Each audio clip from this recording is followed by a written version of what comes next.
So actually we are stopping here in the 14th century section, and then mainly in the esplanade of the royal palace.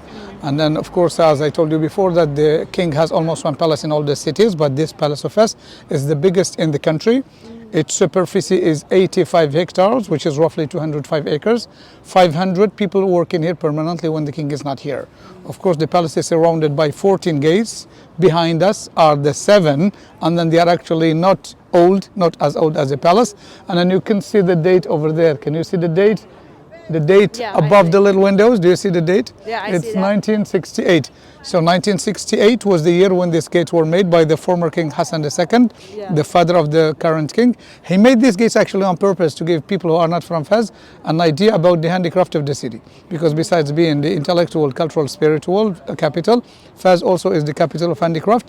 And then we have 5 elements actually that are made in Fez, and then they are under the protection and preservation of the UNESCO. 2 of these elements are here, the tiles and bronze. So those 2 elements are coming from Fez, in addition to leather, as we have the biggest tannery all over the world, and then the unique one where they still use natural colors. Also we have also carpet, and then we have the cedar wood. So those are elements that are actually in Fez.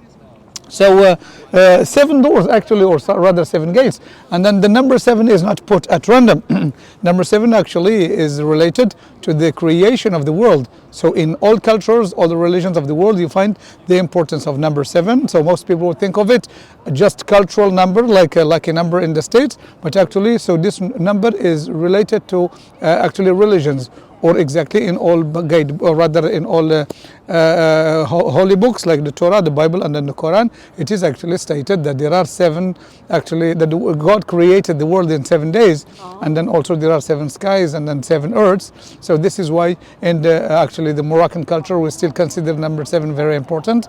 And then mainly it is practiced in our weddings, because in Morocco when people get married, the groom has to give to the bride 7 kaftans, you know the kaftan? Yeah. So those fancy dresses, and then 7 gold bracelets, in addition to the ring, earrings, necklace, and then brooch, and then a belt. This is why Moroccan men, when they get married, they get bankrupt. Huh? So no money for Moroccan men when they get married.